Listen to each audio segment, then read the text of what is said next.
Discover the world के मुआजिज दोस्तों, मैं हूं माजिद मलिक और आप तमाम देखने और सुनने वालों को अस्सलाम वालेकुम। दोस्तों, मुतजस्सिस और मुहिमजू फितरत के मालिक इंसान ने जब से सीने अर्जी पर कदम रखा है तभी से इसे रात के आसमान पर टिमटिमाते सितारे, आंखों को ठंडक पहुंचाता चांद और दिन में गर्मी और रोशनी फैलाता सूरज हैरत ज़दा करता आया है। और ये सब कुछ इंसान की इस मुतजस्सिस तबीयत को उकसाते और चैलेंज करते आए हैं। यही वजह है कि हर दौर में इंसान ने अपनी समझ बूझ के मुताबिक इनके बारे में अपनी राय कायम की। जैसा कभी इनको देवी देवता बना लिया तो कभी इन्हें खुदाई मददगार समझा, कभी इनमें अपनी अच्छी बुरी किस्मत को तलाश किया तो कभी इन्हें अपना रहनुमा बनाकर अपनी मंजिल के निशान तलाश किए। लेकिन फिर वक्त के साथ साथ इंसान इनकी हकीकत को समझने के काबिल हो गया। आखिरकार तरक्की के इस दर्जे पर पहुंचा कि कल तक वो जिन्हें देवी देवता समझा जाता था, आज इन्हीं को सर करने की शुरुआत भी कर डाली। दोस्तों, 20 जुलाई 1969 को इंसान ने अपनी इंसानी तारीख में पहली बार जमीन को छोड़कर किसी और धरती यानी चांद पर कदम रखे, जिसके बाद 1970 में नासा ने एक और मिशन अपोलो 13 लॉन्च किया, जो अपोलो सीरीज का चांद पर लैंड के इरादे का तीसरा मिशन था। लेकिन अपोलो 13 का सफर एक दास्तान हैरत से कम नहीं है, क्योंकि ये खौफनाक तरीन सफर था जिसने खलाई दुनिया में एक नए बाप को जन्म दिया। तो आइए चलकर मौजू का बाकायदा आगाज करते हैं। नाज़रीन गिरामी, अपोलो 13 को 11 अप्रैल 1970 में कैनेडी स्पेस स्टेशन के लॉन्चिंग कॉम्प्लेक्स 39 से लॉन्च किया गया था, जिसका अमला 3 अमेरिकी शख्सियात पर मुश्तमिल था, जिनमें पहला शख्स जेम्स आर्थर था, जो इस मिशन का कमांडर था और इससे पहले अपोलो 8 मिशन में भी कमांडर के फराइज सर अंजाम दे चुका था और अब इसे अपोलो 14 के कमांडर का फर्ज अंजाम देना था। मगर किसी नामालूम सबब की वजह से इसे अपोलो 13 की कमांडिंग करने के लिए कहा गया। इसके अलावा इस मिशन में दूसरा शख्स जैक स्विगरेट था, जो कि एक मैकेनिकल और एरोस्पेस इंजीनियर था और यूनाइटेड स्टेट में एयर फोर्स पायलट भी रह चुका था। और अब जैक को अपोलो 13 के कमांड मॉड्यूल पायलट के तौर पर मुंतखब किया गया था, लेकिन इसे भी जेम्स की तरह ही आखिरी मिनट के मुतबादिल के तौर पर लाया गया था, क्योंकि इस मिशन की लॉन्चिंग से 3 रोज पहले ही कमांड मॉड्यूल पायलट केन मैटिंगली किसी आर्जे के सबब इस मिशन से दस्तबरदार हो गया था। लिहाजा इसकी जगह जैक को लाना पड़ा, जबकि इस मिशन का तीसरा शख्स फ्रेड डब्ल्यू हेज था, जो लोनर मॉड्यूल पायलट था। अपोलो 13 ने चांद पर उतरना था और इस मिशन का मकसद चांद की फ्रामोरो फॉर्मेशन पर लैंड करना और एक बहुत बड़े गड्ढे की तहकीक करना था। इस मिशन को रवाना हुए 2 दिन हो चुके थे और इस वक्त तक सफर बड़े नॉर्मल तरीके से जारी था और तीनों खलाबाज फखर, जोश और मुसरत के मिले जुले जज्बों में मगन थे और इनका खुश होना बनता भी था, क्योंकि सैकड़ों खलाबाजों में से इन तीनों के नाम का ये एजाजी कुरा निकला था, जो बिल्कुल भी छोटी बात नहीं थी। मगर इनकी ये कैफियत उस वक्त टूटी जब जहाज एक जोरदार धमाके से लरज उठा। यह हादसा लॉन्चिंग के 56 घंटे बाद उस वक्त पेश आया जब ये अपोलो 13 चांद के मदार में दाखिल हो चुका था और फिर यह मिशन एक रेस्क्यू मिशन में तब्दील हो गया। सर्विस मॉड्यूल में मौजूद ऑक्सीजन टैंक फट गया था और अफसोसनाक तौर पर उस वक्त खलाई जहाज जमीन से 3,20,000 किलोमीटर दूर था। लिहाजा इन 3 लोगों को अपनी मौत यकीनी लगने लगी और ये मदद के लिए हाथ पांव मारने लगे।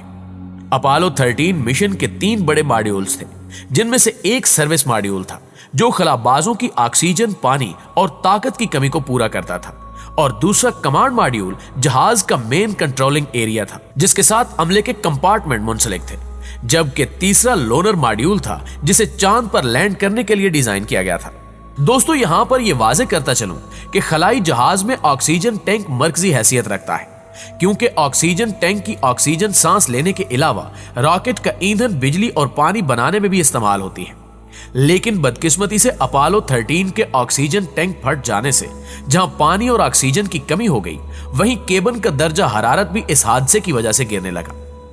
होस्टन में मौजूद साइंसदानों और इंजीनियर्स की बचाव टीम के मशवरे से उन्हें हुक्म दिया गया कि जहाज के तमाम सिस्टम ऑफ कर दें और चांद की कश्श शकल को ब्रुए कार लाएं, क्योंकि अगर जहाज के कुछ सिस्टम ऑन रख के केबन का दर्जा हरारत नॉर्मल रखने की कोशिश की जाती तो ऑक्सीजन खत्म हो जाती और तीनों खलाबाज दम घुटने से मर जाते।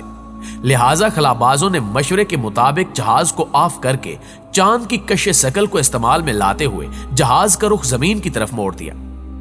इस कोशिश में खलाई जहाज चांद की सतह से 254 किलोमीटर ऊपर पहुंच गया اور اس وقت جہاز زمین سے دور ترین فاصلے یعنی 4 لاکھ کلومیٹر سے بھی زائد فاصلے پر موجود تھا۔ یہ 14 اپریل 1970 کا دن تھا جب اس حادثے کی بدولت ایک نیا ریکارڈ بن گیا جو 50 سال گزرنے کے بعد بھی تاحال قائم ہے۔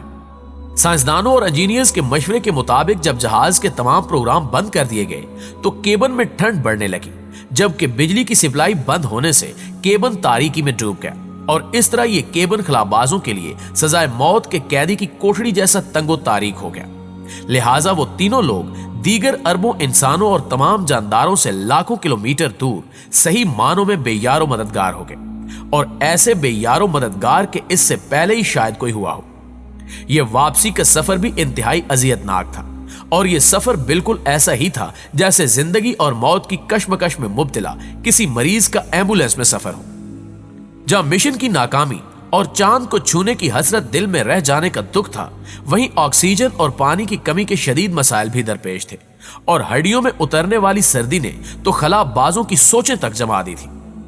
اس 3 دن کے ہولناک سفر کے بعد آخر کار 17 اپریل 1970 کو یہ خلاباز بحفاظت زمین پر اتر گئے، لیکن ان کی حالت قابل رحم تھی اور ایسا لگتا تھا کہ جیسے یہ ابھی مرنے ہی والے ہیں، جبکہ کچھ لوگوں کا خیال ہے کہ یہ تینوں لوگ خلا میں مر گئے تھے۔ یہ مشن بظاہر ناکام رہا، مگر اس کا شمار کامیاب ترین مشنز میں کیا جائے تو حیرت کی بات نہیں ہوگی، کیونکہ ناسا نے اس مشن کو سکسیسفل فیلئر مشن کے طور پر ڈکلیئر کیا۔ چاند کو چھونے کے اس مشن میں ان خلابازوں نے ہمت، حوصلے اور بہادری کی ایسی تاریخ رقم کی کہ جسے صدیوں تک بھولنا ممکن نہیں۔ ایک لمحے کے لیے تصور کیجئے کہ آپ زمین سے لاکھوں میل دور تاریک سرد خلا کے بیچ ایک تنگ تاریک اور ٹھنڈے کمرے میں قید ہوں، جہاں کھانے پینے کو تو دور سانسوں کے دھاگوں کو ٹوٹنے سے بچانے کے لیے آکسیجن بھی بہت کم ہو، اور اوپر سے ہڈیوں میں سرایت کر جانے والی سردی ہو۔ اس صورتحال کو سوچ کر ہی دل ڈوبنے لگتا ہے۔ تو سوچیں کہ ان خلابازوں نے 3 دن حقیقت میں ان حالات میں کیسے گزارے ہوں گے۔ بعد ازاں اس مشن پر ہالی ووڈ نے اپولو 13 نامی شاہکار فلم بھی تخلیق کی، جس میں اس حادثے اور اس دوران گزارے گئے ایک ایک لمحے کو انتہائی زبردست انداز میں فلمایا گیا۔ یہ فلم انٹرنیٹ پر اردو ڈبنگ میں بھی موجود ہے۔ خیر، اپولو 13 مشن کو ناکام مشن قرار دیا گیا کیونکہ یہ چاند پر اترنے میں ناکام رہا۔ اس مشن کے بعد 31 جنوری 1971 کو ناسا نے اپولو 14 مشن لانچ کیا، اور اس میں بھی 3 لوگ شامل تھے، جن میں ایلن شیپرڈ، ایڈگر مشل اور سٹوورٹ روسا کا نام ملتا ہے۔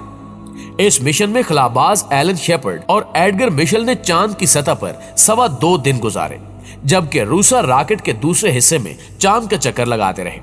اس دوران 45 کلو پتھر اکٹھے کیے گئے، جبکہ ایلن شیپرڈ نے چاند پر گالف بھی کھیلی، جو گیندیں وہ خصوصی طور پر زمین سے لے کر گئے تھے۔ جی تو پیارے دوستو، یہ تھی ہماری آج کی انٹرسٹنگ اور معلوماتی ویڈیو اچھی لگے تو اسے لائک کرتے ہوئے اپنے دیگر دوستوں کے ساتھ شیئر کر کے ہماری حوصلہ افزائی ضرور کیجیے گا۔ انشاءاللہ آپ سے ملاقات ہوتی ہے اگلی ویڈیو میں، تب تک اپنا خیال رکھیے۔ اللہ نگہبان۔